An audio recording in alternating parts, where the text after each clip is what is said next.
What's going on, everybody? It's Yinzer back with another Clash Dummies Clan Wars recap. This time we had a 15v15 against the French clan. You saw my first live attack. My second attack I did not do live as I was doing it at work today.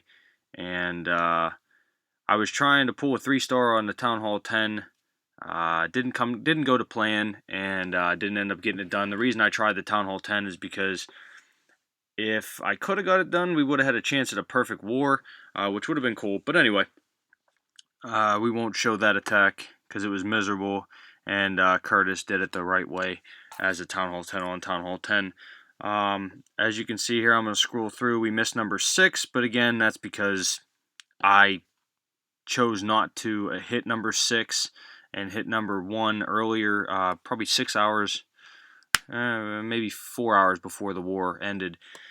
And I did so, expecting that if I would have got the 3-star by some weird stretch of the imagination, somebody would have tried to hit 6 and tried to clean that up for the perfect war.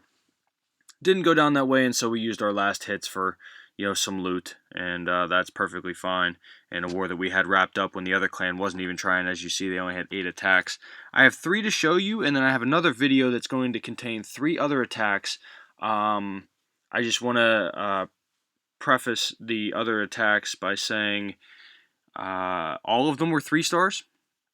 They were good attacks, but there were areas of improvement, and I want to go over that in a video, not just to help my clanmates. Of course, I want to help my clanmates, and I want to improve them, but also to help give tips to anybody else who may be tuning into the videos. Like I said, they're all 3 stars, so great job, and I'm going to sound horrible for critiquing 3 stars this way, but just little improvements can make the raid go so much smoother. Anyhow, this is going to be a wolf war, basically, because I'm not going to re-show my attack. I already showed it. So we'll get into his attack here on 3. This happened real early in the war. I think it might have been the first attack, if I'm not mistaken.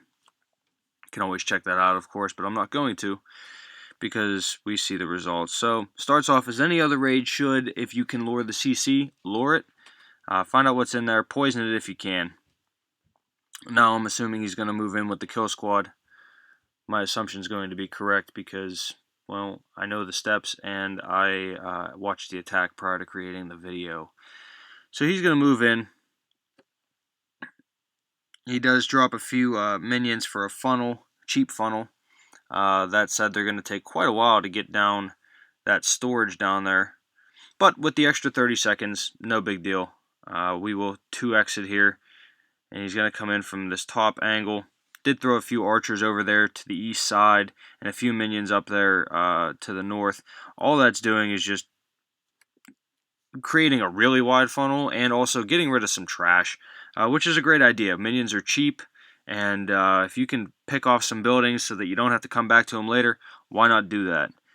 So he sniffs out a double Tesla here, so his assumption probably is that there's going to be a double bomb next to the Expos, and it's going to be the same scenario on the other side.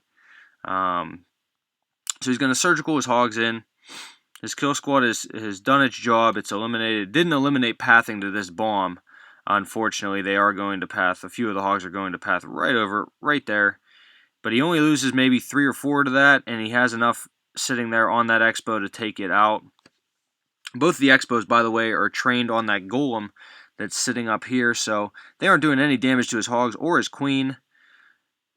His hogs are going to continue just to move through the base. He already has his wizards down. Would have been nice to see those wizards placed down in this area, just because the hogs are going to finish up north and then wrap back around that trash ring to the east and then down to the bottom. If you'd have placed those wizards down at the bottom, they would have met them over at the east and just made it a quicker cleanup, just in the event that he doesn't have many hogs, which, as you can see, he does not have any hogs. So,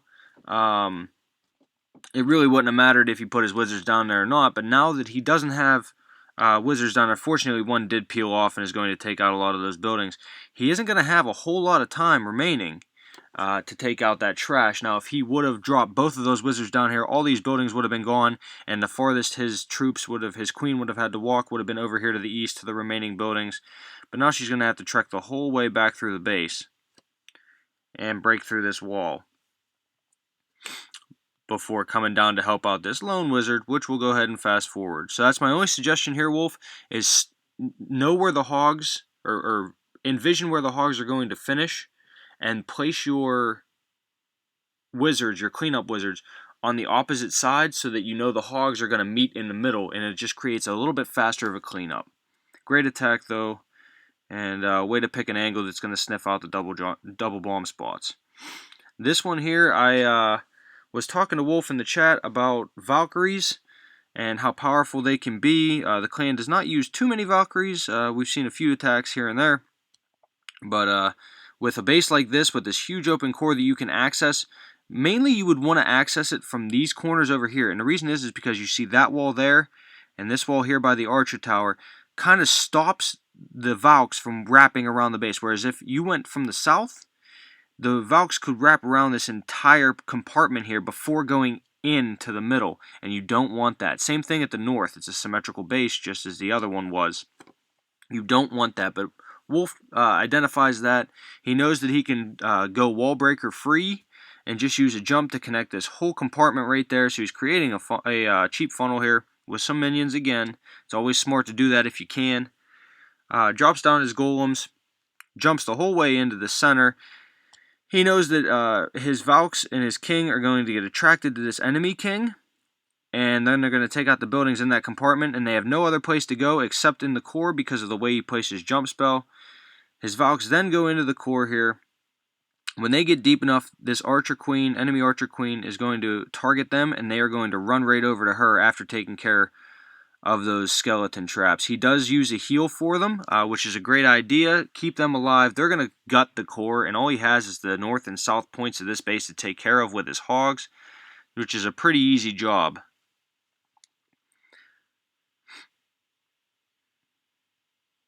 Kind of at a loss for words here as I watch the attack. All the bombs are triggered at this point. He's just going to walk down through. Actually, the bombs, it looks like there's only 2 in the core, so I'm assuming there's going to be 1 here and 1 up here. But as you can see, the way he took an angle on the base, he eliminated the pathing to those, so he's not even going to be close to those bombs. This is where he did a good job with the wizards, places them around the ring. I was right on the bomb spot. I did not watch the attack fully, but he places those wizards outside that wall to take out the storages.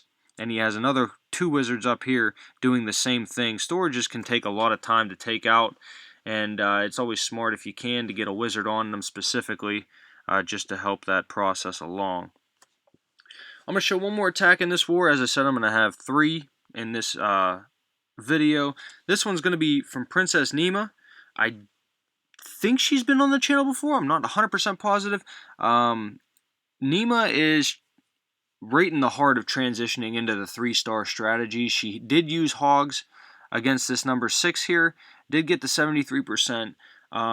With a few tweaks, maybe things work out. But I like that she's willing to use the hogs on her first attack for 2 reasons. One, she's getting practice with them in a war scenario. These guys all did fill their war CCs, by the way. They filled them and then they didn't try anyway, which doesn't make any sense to me. But anyway, she tries the hogs. If she gets the 3-star, great, because then she'll use hogs again in her second attack to try to get another 3-star.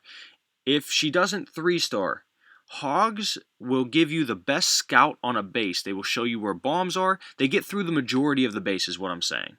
And they will show you where all the traps are, all the Teslas, the giant bombs. They show you where that stuff is. So it's great to use it on a first attack because then it makes an easy cleanup for somebody else. Unfortunately, as I said in this case, we didn't pursue the cleanup on this base for loot purposes.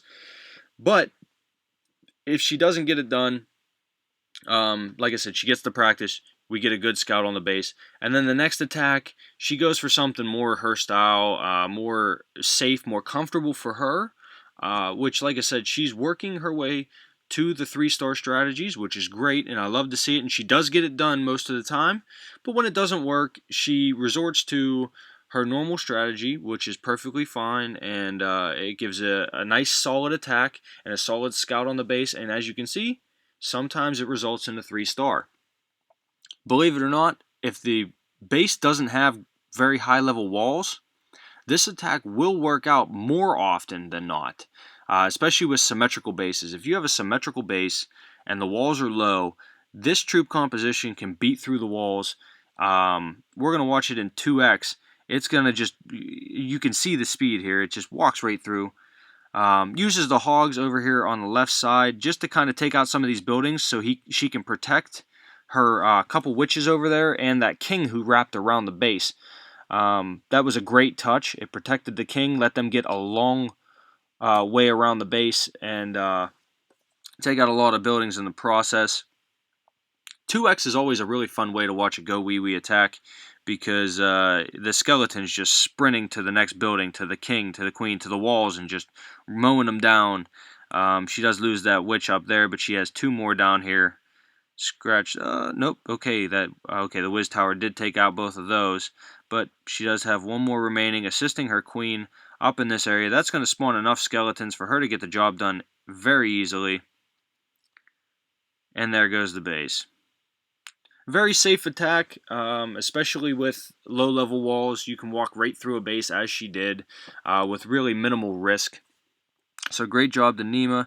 The only suggestion I would pop on this raid is, instead of taking the haste spell, which I don't think really did a whole lot, take a poison spell of your own. As you can see where the clan castle was right there, that's very easy to lure. Just lure it and poison the troops that are inside. Get them out of the way so you don't have to deal with them in the attack. Otherwise, great attack, and I'm really glad, Nima, that you're transitioning to the 3-star game, and everything's looking good so far, so I'm going to keep the content coming to keep you up to date on the process and just keep it fresh in your mind. So keep continuing the progression, and it's been great watching you come along here. And if you haven't been on the channel, welcome to the channel. So that's going to be it for this one.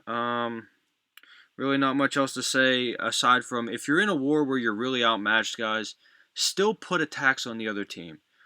2 reasons. You're going to be attacking stronger bases, because like I said, you're outmatched.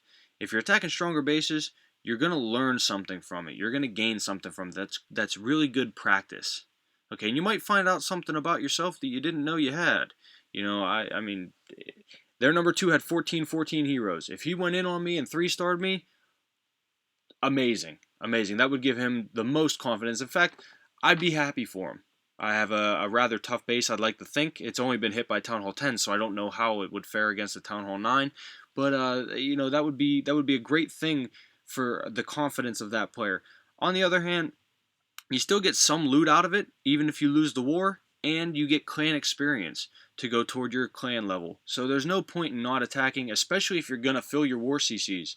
If you're going to take the time to fill the CCs and use that loot to train those troops and dump them in there, you might as well attack in the war. That's all I have for tonight.